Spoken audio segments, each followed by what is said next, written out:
I know there's this one term that I've heard around in society. In order for you to get over somebody, then you need to get under somebody. That is stupid. I'm sorry if that's something that you've gone by. I believe that is a recipe for a disaster. And yeah.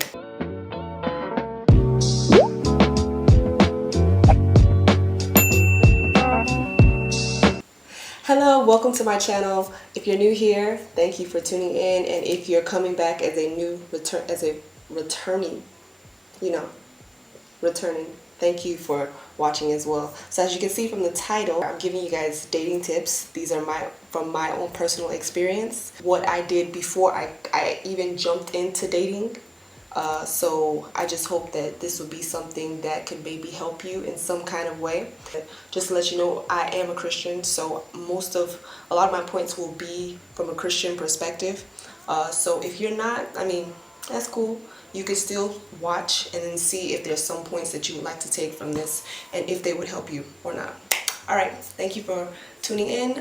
If you haven't already, I would love you to subscribe, like this video. Also, leave a comment along the way for anything that you would like to see in the future. Alright, so let's jump into the video.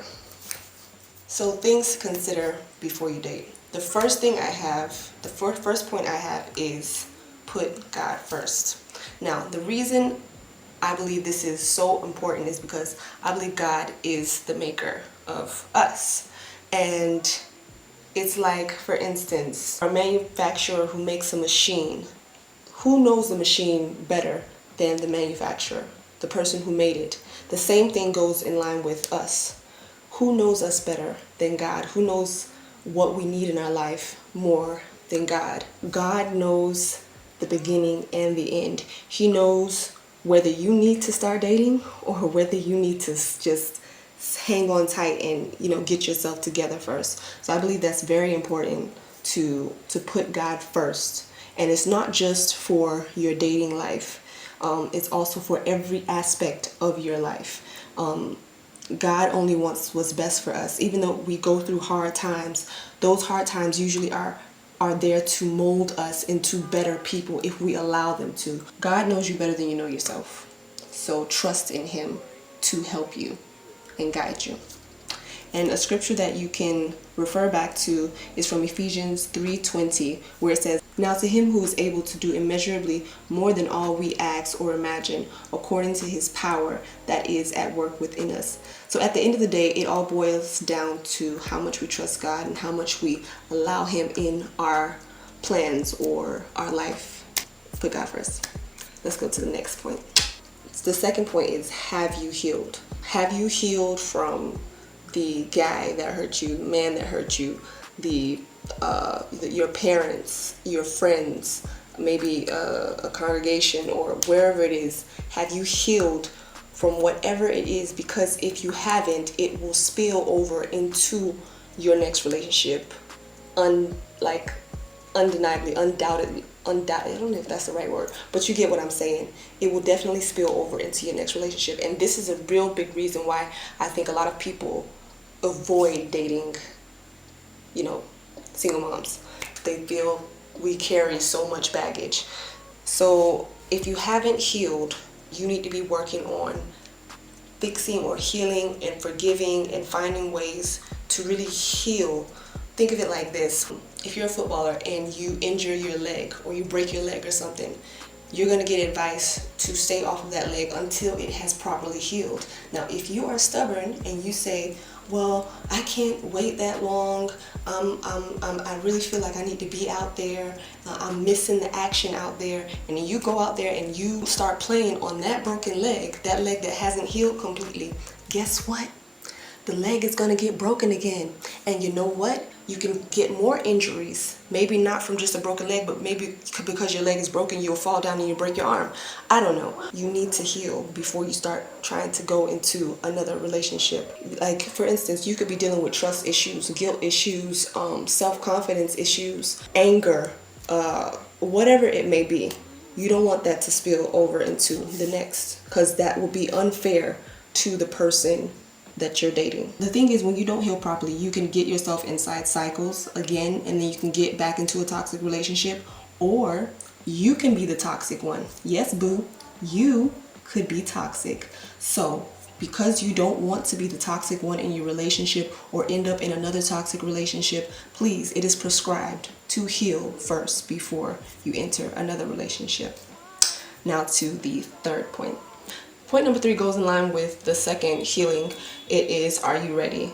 So while you're healing, you need to be doing self-analysis on yourself to know what areas you need to work on or concentrate on the most. Okay, I'm going to refer to a scripture real quick, which is Proverbs 27 verse 7, and it says, "One who is full loathes honey from the comb, but to the hungry even what is bitter tastes sweet." Now, to make that more modernized, if you struggle with self-confidence, you should not be dating at all.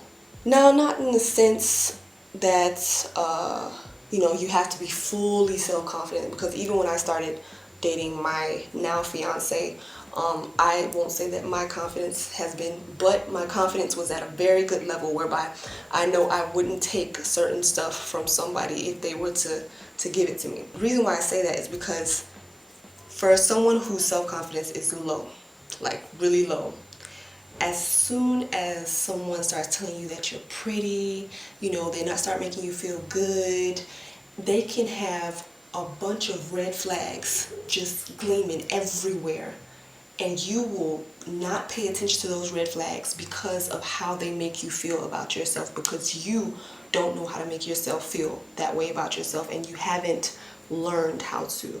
Another point is, I believe it's very important for you to be doing something before you jump into a relationship. You should be doing something career-wise and financially for yourself before you enter a relationship, so you don't come off as a burden to somebody else when they start dating you. I don't think any real good man would want to see his significant other or the person he's dating struggling significantly, because they may feel like, oh God, I need to pay her bills, I need to pay for her kids, I need to do this, and that might scare them away. So it's good for you to at least be striving, be doing your own thing. You don't need to be like 100%, but you should still be working towards something. And I believe any good man will appreciate the fact that you're working and you're doing your own thing and you're trying to be independent. Not that you're trying to be a leech or a gold digger, trying to find somebody to pay your bills. You know what I'm saying? Also, when you're not doing your own thing and when you're looking for somebody to take care of you, they can hold that over you. That I pay your bills, I do this.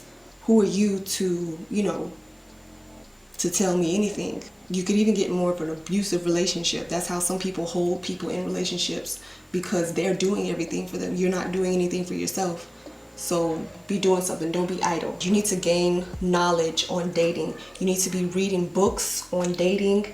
If you're a Christian, I strongly would recommend that you read books that are for Christian dating, because it's different from the world's way of dating or the way people date nowadays. And videos, podcasts, the whole works to kind of build up your knowledge. It says in the Bible that my people are destroyed for lack of knowledge. So if you don't have knowledge in this area very well, get some. The fourth point, and this involves your kids. Are your kids ready?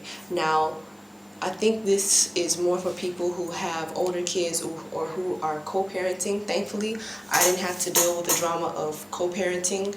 But for those who have older kids and who are co-parenting, I strongly believe you need to involve your kids to a certain extent, because their opinion does matter. Because I think that's another thing that happens sometimes when people start dating. The kids don't even want the parents to date. They're stuck on their parents, thinking that, they'll get back together, or thinking that, no, nobody can be with my mom except for my dad, or something like that. So I believe that it's good to carry your kids along so that, you can kind of avoid some drama. Now, I'm not saying that they have to agree with you 100%, because just like human beings, kids can be very selfish sometimes and feel like, what they know is the best for you.